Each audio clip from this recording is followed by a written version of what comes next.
Então, muito boa tarde ou boa noite a todos vocês.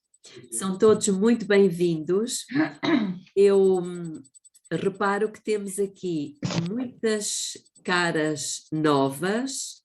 Em contrapartida, faltam-nos outras que já nos são habituais. Pois é. Bom, mas estamos a começar o nosso estudo número 18 sobre o grande conflito. Temos refletido bastante, temos visto muitas coisas que já estavam profetizadas, que estão a acontecer neste momento, mas para darmos início ao nosso estudo, nós vamos fazer uma oração. Querido Deus, eterno Pai que está nos céus, estamos aqui, Senhor, porque queremos louvar o seu nome, pela sua bondade, pela sua misericórdia, porque um dia o Senhor criou um plano para poder resgatar todos nós, caso o inimigo tomasse vantagem sobre esta raça que o Senhor criou com tanto amor. E, efetivamente, esse plano foi posto em prática e ainda está sendo em nosso favor, o que significa que ainda temos oportunidade, ainda temos tempo. Agradecemos-lhe ao Pai porque o Senhor ainda, nesta altura tão solene, o Senhor ainda continua a bater à porta do nosso coração. Agradecemos, Pai, porque o Senhor nos deixou ficar tanta luz, mas para que ela não seja guardada só para nós, que nós possamos ser portadores dessa luz na vida de muitas outras pessoas. Precisamos, Pai, do poder do seu Espírito para compreender, para encaixar todas as peças, para conseguirmos identificar na vida do dia a dia as profecias que o Senhor nos deixou ficar. Para isso, seja o seu Espírito o nosso mestre. E esteja ele aqui movimentando-se com todo o poder, ajudando-nos a manter o foco, que nada nos distraia, que nada nos perturbe, mas que esta hora possa ser uma hora de grande proveito espiritual para todos nós. É o que lhe suplicamos em nome de Jesus. Amém. Amém. Ok. Então, são todos bem-vindos, como eu disse há pouco, ainda bem que estão a chegar mais alguns amigos. Este capítulo tem por título A Restauração da Verdade. E isto faz-nos lembrar, ou remete a nossa mente, para a terceira mensagem angélica. Já repararam? E efetivamente aqui temos o terceiro anjo. E nós, que fomos escolhidos para levar esta mensagem, nós precisamos conhecer todas estas coisas. É lógico que nós, como adventistas do sétimo dia, nós conhecemos muito bem esta verdade, que de alguma forma foi jogada por terra, tal e qual como todo o santuário. Mas, ao longo dos séculos, Deus foi restaurando as verdades que foram deitadas por terra pelo poder chamado na Bíblia de chifre pequeno.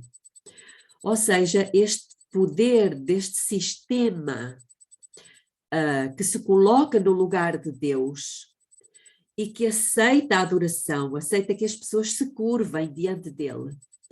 Esse poder também mexeu na lei de Deus. E é certo que Deus foi levantando ao longo dos anos, foi levantando pessoas que foram restaurando todas as verdades concernentes aos móveis do santuário. Então, uns restauraram aquilo que tinha que ver com o altar dos sacrifícios, outro com a bacia das purificações e por aí adiante, até que todas essas verdades já pareciam estarem concluídas. Mas não, a partir de 1844, Deus levanta um outro movimento, que esse sim iria concluir a corrida.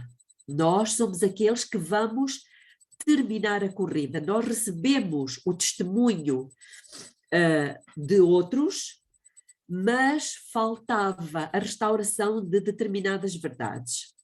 Elas têm que ver com o santuário, porque elas têm que ver com a última parte do santuário, com o lugar santíssimo. E este espaço do lugar santíssimo, ele é extremamente solene. Porque é aí o trono de Deus, do Criador, que é puro. E, portanto, ninguém ousaria, em são juízo, pensar que poderia chegar à presença do Criador de qualquer forma. E, portanto, nós necessitamos de não só compreender isto, mas perceber qual é o papel que Deus nos confiou, o papel que nos cabe a nós, não só porque nós pertencemos à última geração, àquela geração que corresponde à Igreja de Laodiceia, ou seja, àquele espacinho do lugar do santuário que é o lugar santíssimo, mas também porque nós somos a geração que está no fim desse período, imediatamente antes da vinda de Jesus. E, portanto, temos que ser realmente um povo sui generis, não que sejamos melhores do que os outros, mas porque Deus pede de nós que sejamos testemunhas do poder da graça de Deus. Aquilo que a graça de Deus é capaz de fazer num ser humano. Entenda isto, irmãos. É que a graça de Deus é algo tão grande, tão poderoso, tão espetacular, que Satanás a teme. Porque Satanás sabe que a graça de Deus pode transformar o pior ser que nós possamos imaginar num santo. Num santo. E é isto que Deus está à espera, de ter um povo que acredite nisto e que se deixe transformar por esta graça. Oh, graça excelsa de Jesus. Já ouviram este hino? Perdido me encontrou. E é isto que nós precisamos deixar que Deus faça em nós, irmãos.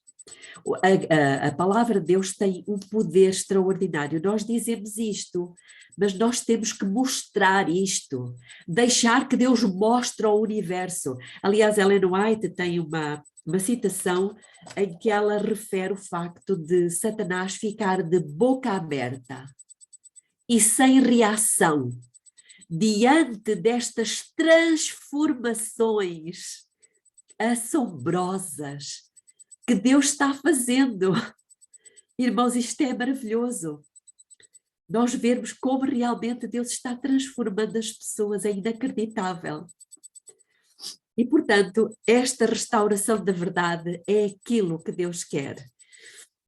Mas esta verdade também ela foi adulterada, podemos dizer, ela foi mexida, não é? Por um poder que sabe quão grande és tu, meu Deus, não é? E então, nós temos aqui este capítulo, e já vou começar a entrar na leitura do capítulo do parágrafo 1, que diz: a obra da reforma do sábado, que se deve realizar nos últimos tempos, acha-se predita na profecia de Isaías.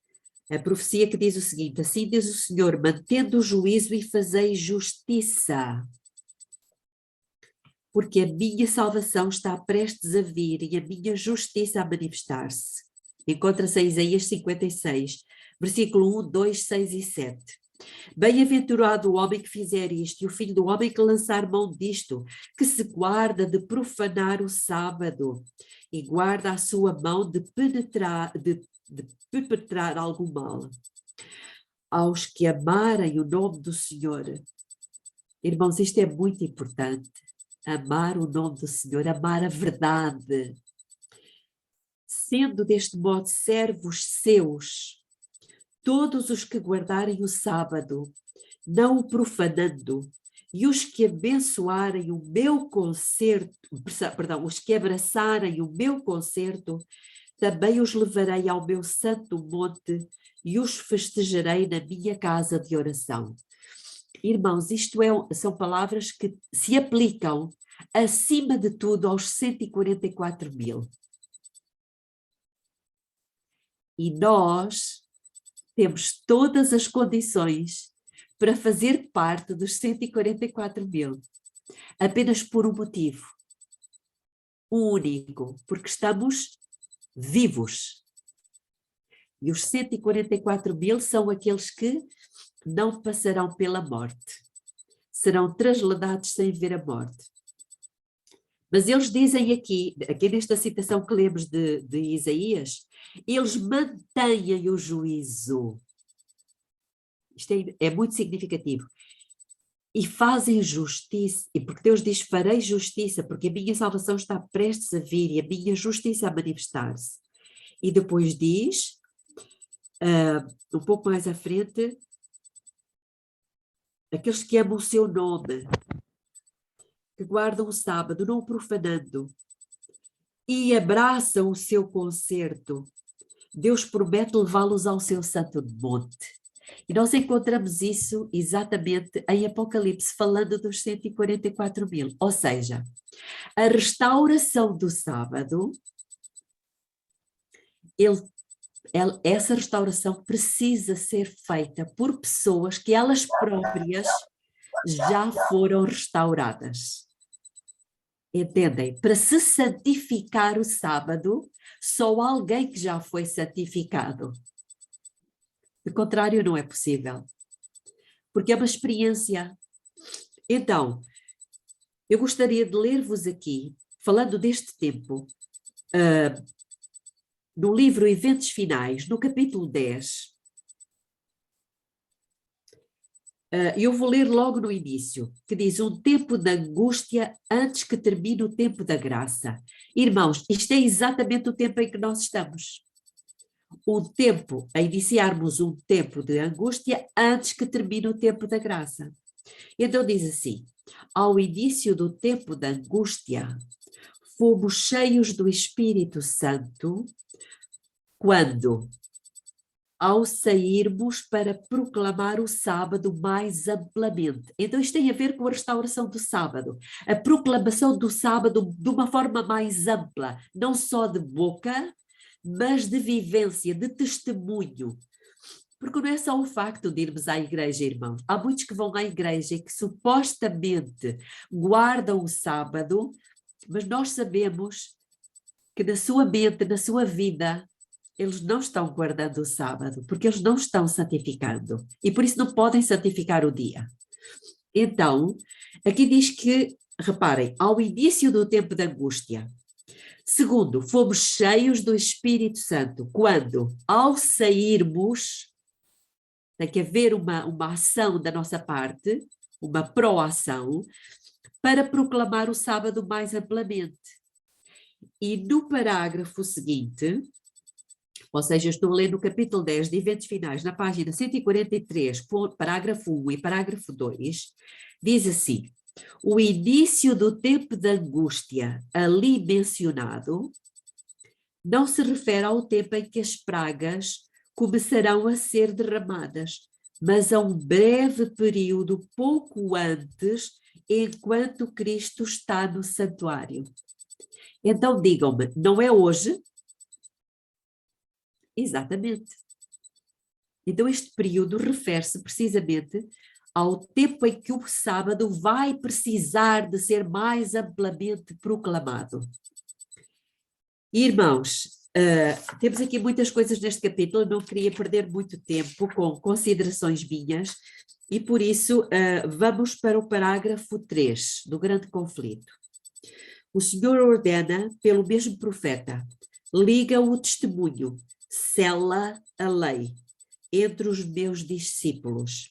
O selo da lei de Deus encontra-se no quarto mandamento. Já sabemos isto, porque é que o selo está no quarto mandamento?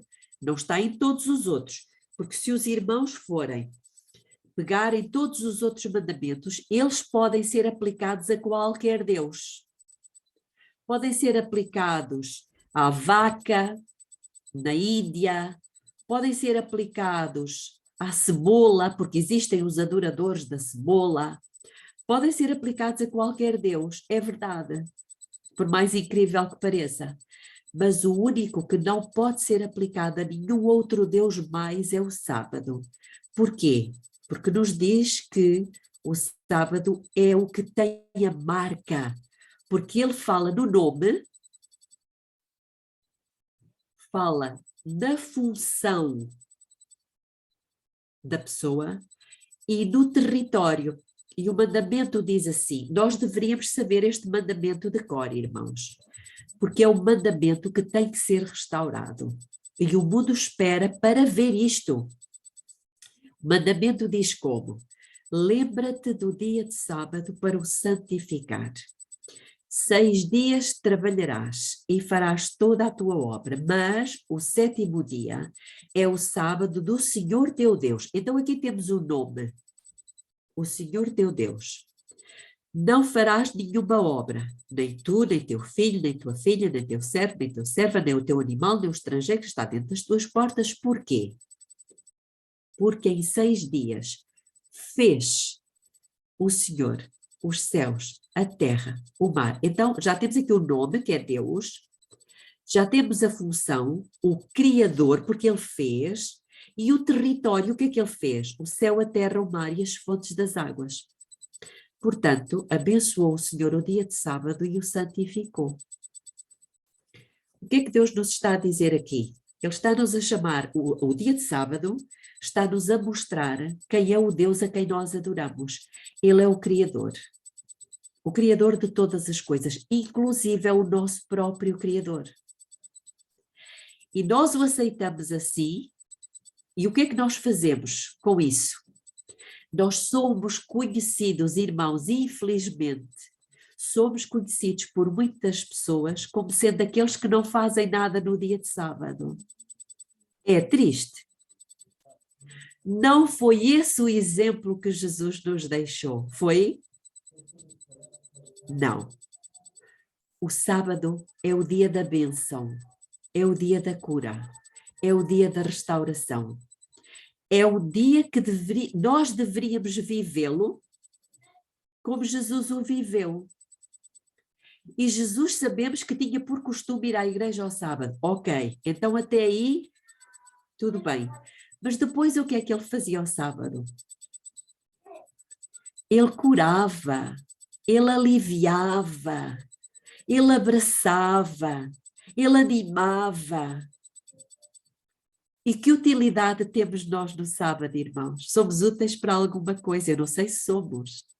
Mas como igreja, nós temos que sair da nossa cápsula e temos que ir abençoar a vida dos outros. De tal maneira que as pessoas desejem o sábado. Por quê? Porque é o dia em que os adventistas vão lá à casa delas e as animam, e as abençoam, e as ajudam, e lhes levantam o ânimo, e lhes fazem os pensos, e lhes levam cura. Percebem, irmãos? O mundo precisa saber a verdade. É uma letra de uma música que eu gosto muito. Mas a verdade do sábado não é só irmos dizer às pessoas, não é o domingo, o dia do Senhor. Não é só isso, irmãos. Nós próprios temos que levar aquilo que Jesus nos disse que era o sábado. Um dia de restauração. Aliás, isso está escrito em Isaías, no capítulo 58. Já repararam? Já vimos o que é que fala o Isaías 58? Vamos então abrir as nossas Bíblias. É que este capítulo que fala do sábado, nos versículos 13 e 14, antes ele fala de outra coisa. E é curioso que Deus faz a associação das duas coisas precisamente no mesmo capítulo. Não é por acaso. Então vamos ler o versículo 13 e 14. E diz assim: se desviares do sábado o teu pé Nós vamos no caminho, não é? Vamos caminhando e a dada altura nós encontramos o sábado. E nós temos duas hipóteses. Ou nós pisamos o sábado, ou nós desviamos o nosso pé do sábado. Muito bem, então diz, se desviares do sábado o teu pé e deixares de prosseguir nas tuas empresas, no meu santo dia, por vezes nós não vamos às empresas, não vamos ao escritório, não vamos ao nosso trabalho, fisicamente. Mas quantas vezes a nossa mente já está lá, é ou não? Isto não é guardar o sábado. Mas continuando, se fizeres isso e chamares ao sábado deleitoso, ao santo dia do Senhor, digno de honra, se o honrares, não seguindo os teus caminhos, nem te ocupando nas tuas empresas, nem falando palavras vãs. Ou seja, o sábado inclui o quê? Não só atos, mas também pensamentos, intenções, percebem? Então, se fizeres isto, ou seja, se nós aprendermos a viver as 24 horas do sábado, não serão 24 porque nós dormimos 8, em princípio serão 16. Pronto, então se nós aprendermos a viver durante as 16 horas semanais do sábado, se nós aprendermos a viver aqui na terra, como vivem os anjos no céu, se nós aprendermos a fazer isto, irmãos, então te deleitarás no Senhor, e eu te farei cavalgar sobre as alturas da terra, e te sustentarei com a herança do teu pai Jacó, porque a boca do Senhor o disse. Então Deus está aqui a dizer, se fizermos isto, eu vou-vos sustentar. Mas é curioso que o versículo anterior, no versículo 12, diz o seguinte: e os que de ti procederem edificarão as ruínas antigas, e tu levantarás os fundamentos de muitas gerações, e serás chamado reparador da brecha e restaurador de veredas para morar. Porque na lei foi feita uma brecha. Essa brecha está no sábado, e então ele começa a falar do sábado. Agora, o que é curioso é que do versículo 1 ao versículo 11, antes de Deus falar deste povo que é reparador da brecha e que aprendeu a santificar o dia de sábado na sua mente em primeiro lugar, porque nós adoramos a Deus com a mente, porque o adoramos em espírito e em verdade, e isso manifesta-se nas ações. O que é curioso é que os primeiros 11 versículos, eles não falam nada do sábado. Sabem de que é que fala?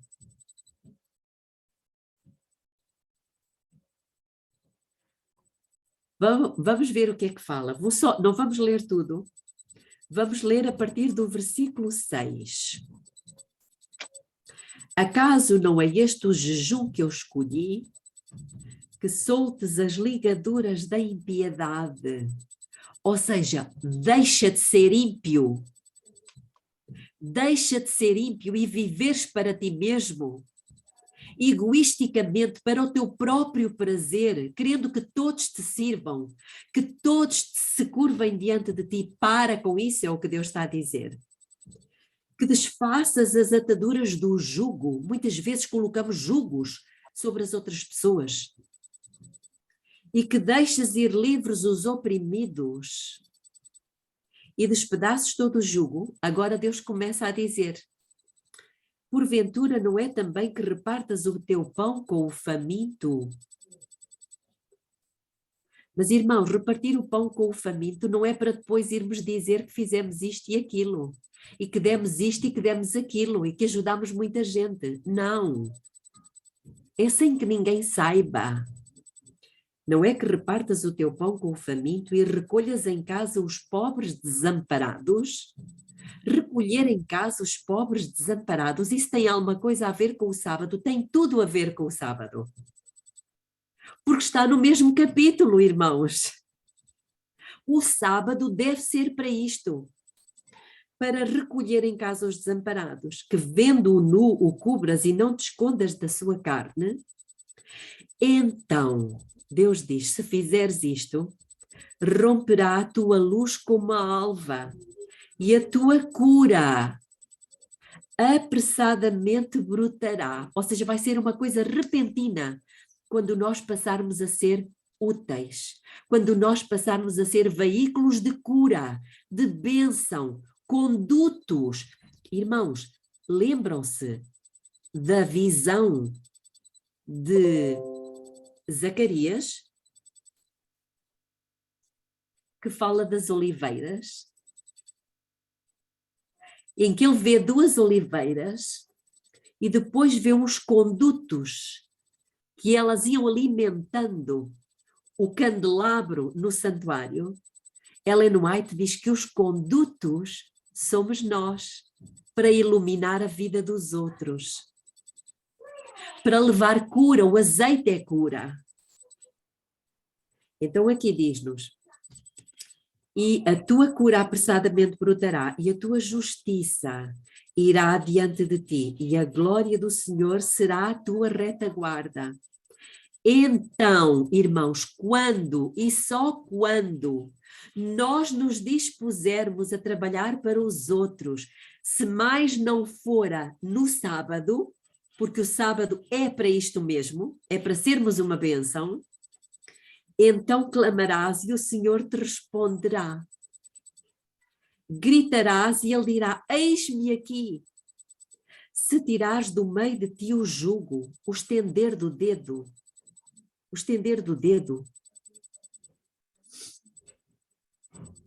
e o falar iniquamente, e se abrires a tua alma ao faminto, e fartares o aflito, então a tua luz nascerá nas trevas, e a tua escuridão será como o meio-dia. O Senhor te guiará continuamente e te fartará até em lugares áridos, e fortificará os teus ossos. Irmãos, até iremos ter saúde. Serás como um jardim regado e como um manancial cujas águas nunca falham. E agora começa a falar do sábado. Parece que uma coisa não tem nada a ver com a outra, mas tem, irmãos, porque o sábado foi feito por causa do homem. Irmãos, o sábado foi feito por causa dos outros, dos aflitos, dos necessitados. E nós precisamos de mudar o nosso paradigma do sábado, de sermos pessoas que não fazem nada no sábado. Jesus não era alguém que não fazia nada no sábado. Jesus era alguém que trabalhava bastante no sábado. Por isso, o versículo 1 do capítulo 58 começa assim: levanta a tua voz como uma trombeta e não te detenhas, e anuncia ao meu povo a sua transgressão e à casa de Jacó os seus pecados. E depois começa a falar então daquilo que nós lemos há pouco, da falta de compaixão, da falta de piedade, do egoísmo, do comodismo. E depois fala do sábado. Irmãos, o que Deus nos está a dizer é que nós precisamos de parar de viver o sábado como nós o temos vivido até agora. Quando isto começar a acontecer, as pessoas vão querer saber porquê que só ao sábado é que vocês vêm aqui? Porquê que vocês fazem estas coisas? E aí nós vamos poder falar-lhes, porque Jesus nos deu esse exemplo, porque o sábado é um dia de cura, um dia de bênção, um dia de trazer ânimo e alento às pessoas. Então, este capítulo, no fundo, acaba por nos falar de todas estas coisas. Vamos agora passar para o parágrafo 15. Vamos dar um salto para o parágrafo 15.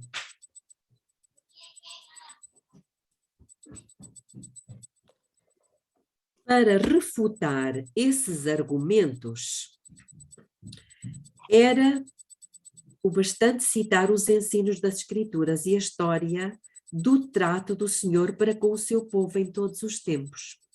Deus opera por intermédio dos que ouvem a sua voz e lhe obedecem, e que, sendo necessário, falam verdades desagradáveis e não temem reprovar pecados populares.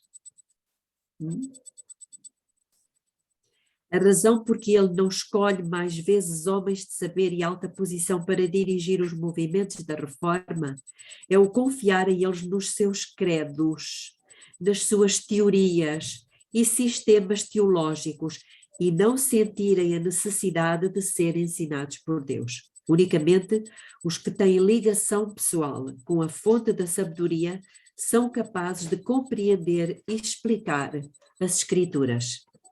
Parágrafo 16.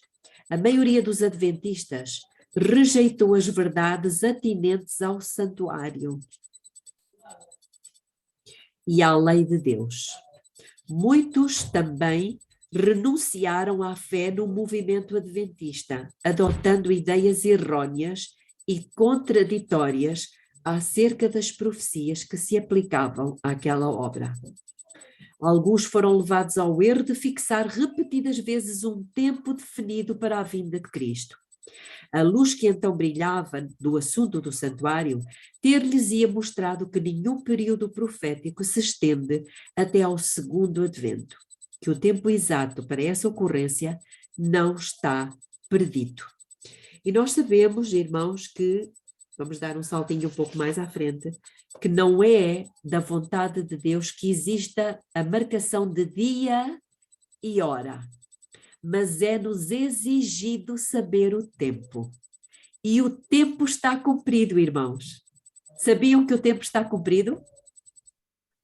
Jesus pregou isto, não é? No tempo dele, ele começou, está no Evangelho de Marcos, capítulo 1, versículo 15, ele começou pregando, o tempo está cumprido. E ele referia-se a quê? Referia-se à profecia de Daniel 9. Mas hoje eu também com segurança vos digo, o tempo está cumprido. Para quê? Para restaurarmos a verdade do sábado, da maneira como nós o vivemos. Porque a proclamação das 3 mensagens angélicas, porque o tempo está cumprido para nós pregarmos as 3 mensagens angélicas. As 3 mensagens angélicas chamam-nos a atenção para o quê? Para aquele que fez o céu, a terra, o mar e as fontes das águas. Ou seja, para o Senhor do sábado, inevitavelmente para o sábado. Então precisa de haver uma reforma do sábado? Sem dúvida. Sem dúvida que tem que haver uma reforma na maneira como nós vivemos as horas sagradas do dia de sábado. Vamos dar um saltinho para o parágrafo 19, que diz o seguinte: a história do antigo Israel é um exemplo frisante da passada experiência dos adventistas. Deus guiou o seu povo no movimento adventista, assim como guiaram os filhos de Israel quando saíram do Egito. No grande desapontamento, fora provada a sua fé, como o foi a dos hebreus no Mar Vermelho. Agora reparem, se tivessem confiado na mão guiadora que com eles estivera na sua experiência anterior, teriam visto a salvação de Deus. Se todos os que trabalharam unidos na obra em 1844 tivessem recebido a mensagem do terceiro anjo, proclamando-a com poder do Espírito Santo, o Senhor teria poderosamente operado por seus esforços. Caudais de luz ter-se-iam derramado sobre o mundo. Haveria anos que os habitantes da terra teriam sido avisados. A obra final estaria consumada e Jesus Cristo teria vindo para a redenção do seu povo. Então, irmãos, Jesus já poderia ter vindo? Já, há muito tempo. Infelizmente não veio. Parágrafo 20. Deus não queria que os filhos de Israel vagueassem durante 40 anos no deserto. Desejava levá-los diretamente à terra de Canaã e estabelecê-los ali como um povo santo e feliz. Mas não puderam entrar por causa da sua quê? Incredulidade, que levou à desobediência. Continuando. Por sua reincidência e apostasia, pereceram os impenitentes no deserto e levantaram-se outros para entrar na terra prometida. Agora vem uma palavrinha. Semelhantemente. Não era da vontade de Deus que a vinda de Jesus Cristo fosse tão demorada e que o seu povo permanecesse tantos anos neste mundo de pecado e tristeza. A incredulidade, porém, separou-os de Deus. Como se recusassem a fazer a obra que lhes havia designado, outros se levantaram para proclamar a mensagem. Usando de misericórdia para com o mundo, Jesus retarda a sua vinda para que os pecadores possam ter oportunidade de ouvir a advertência e encontrar nele refúgio antes que a ira de Deus seja derramada. Pergunto, como é que os pecadores podem ter oportunidade de ouvir a advertência? Como? Se tiver pregação. Precisa? Diga, Alice. Se a vida for vivida da forma como Cristo, se nós estivermos vivendo. Exatamente, ou seja, precisa de haver pessoas que se arrependam do seu egoísmo, do seu comodismo e comecem a cumprir a missão que o Senhor nos confiou. Percebem, irmãos? Como falávamos há pouco, a obra de ir falar aos outros, mas falar de uma forma que eles queiram ouvir. Ou seja, se nós lhes formos úteis, percebem, irmãos? Eu creio que já uma vez numa igreja que nós pastoreávamos, eu cheguei a perguntar aos irmãos, e a Manuela conhece essa igreja, e a Belucha também, eu cheguei a perguntar, irmãos, se um dia caísse uma bomba aqui na igreja adventista, acham que a cidade onde eu estava, a cidade iria sentir falta dessa igreja? Nós não fazemos falta, irmãos. Nós não estamos a ser úteis. Então, para que é que as pessoas hão de deixar as suas crenças para vir para a nossa? Isto é muito sério. Então, o que o Senhor nos está a dizer aqui é isso, a chamar-nos a atenção, que a responsabilidade é nossa. Continuando, hoje, como nos séculos anteriores, a apresentação de qualquer verdade que reprove os pecados e erros dos tempos suscitará oposição. É lógico que ninguém gosta de ouvir, não é? Falar das nossas falhas. Todo aquele que faz o mal aborrece a luz e não vem para a luz para que as suas obras não sejam reprovadas. Quando os homens veem que não podem sustentar a sua atitude pelas Escrituras, decidem-se muitos a mantê-la a todo o transe e com espírito malévolo atacam o caráter e intuitos dos que permanecem na defesa da verdade impopular. É o mesmo expediente que tem sido adotado em todos os tempos. Elias foi acusado de ser o perturbador de Israel. Jeremias de traidor. E Paulo de profanador do templo. Mas nós, irmãos, como não queremos que o nosso nome, a nossa imagem, sabem que muitos adventistas prezam tanto a sua imagem que preferem ficar caladinhos. Percebem?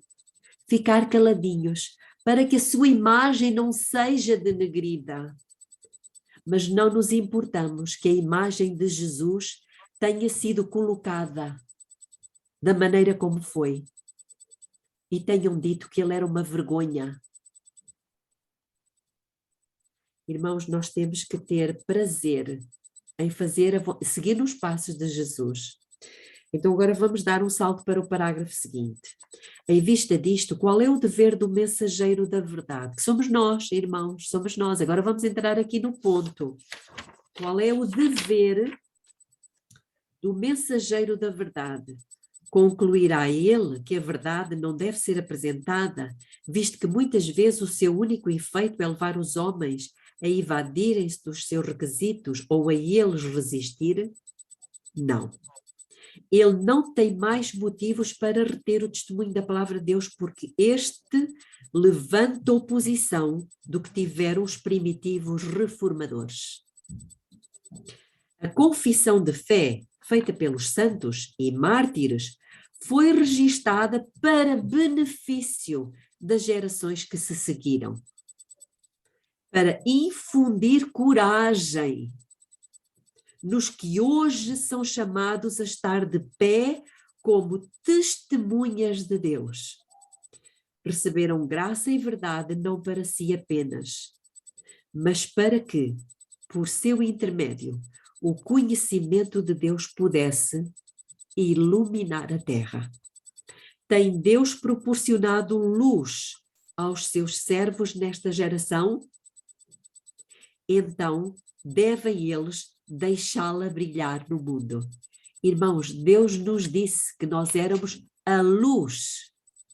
Não foi o que ele disse? E como é que nós estamos iluminando a vida dos outros?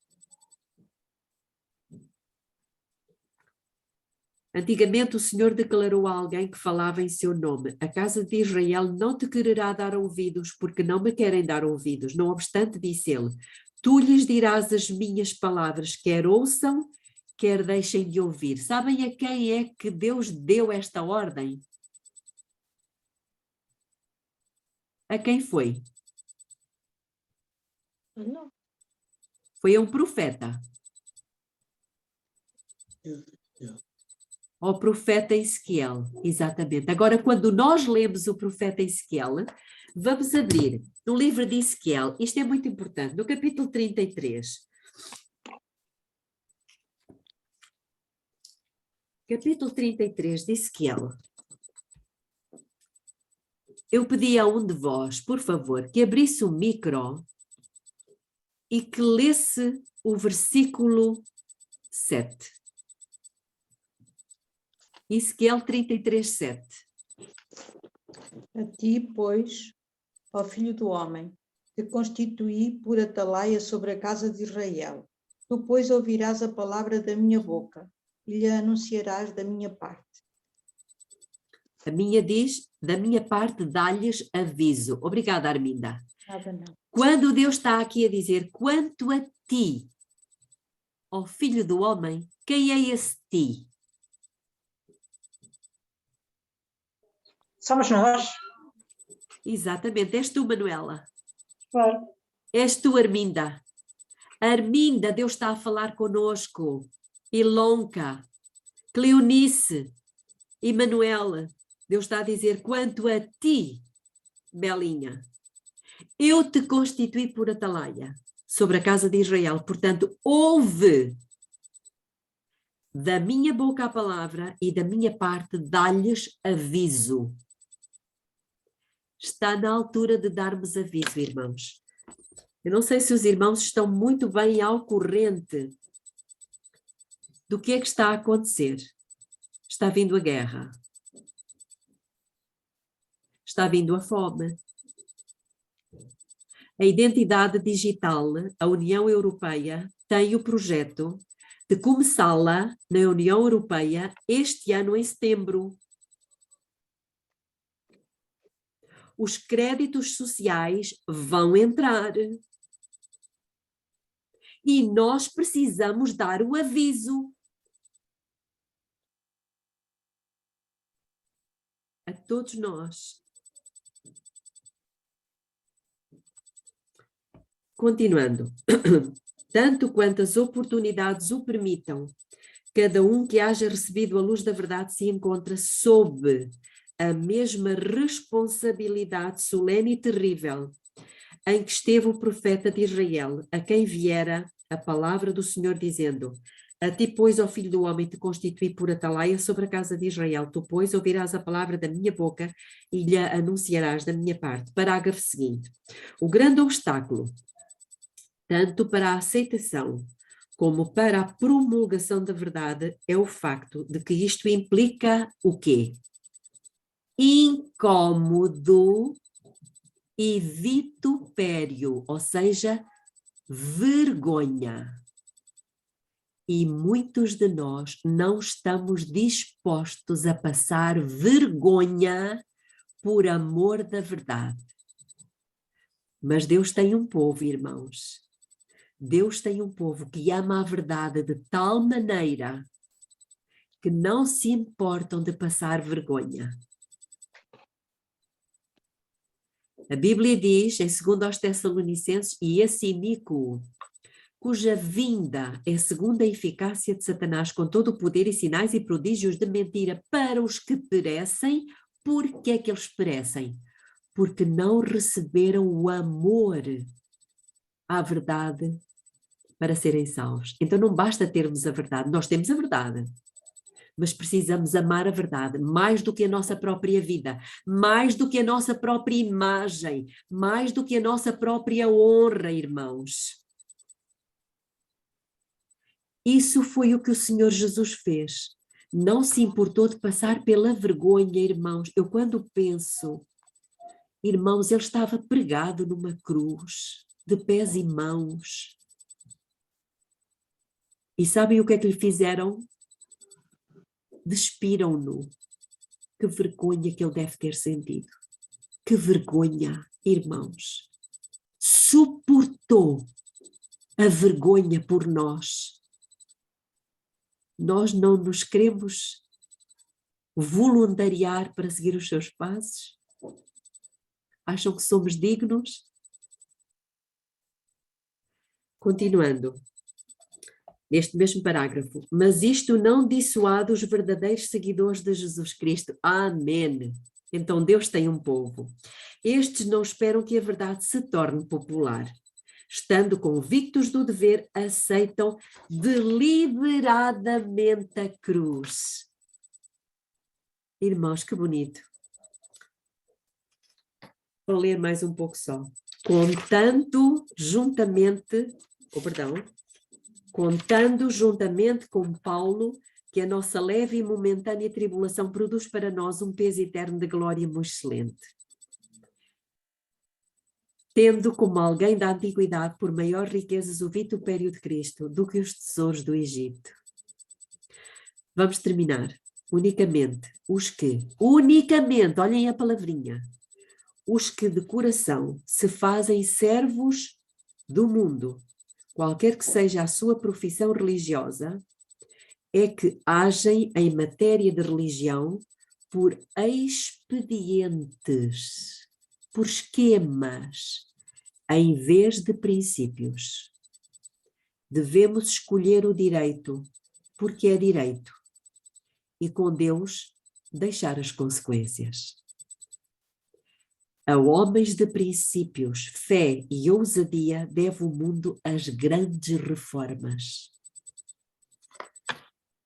Que nós sejamos esta geração, irmãos, que não nos importamos de passar pela vergonha, pelo vitupério, pela cruz, mas que estejamos disponíveis para dizer ao Senhor Jesus Cristo: eu estou aqui, Senhor, para levantar a bandeira ensanguentada do príncipe Emanuel e dizer o que tiver que ser dito e fazer o que tiver que ser feito, não me importando com as consequências.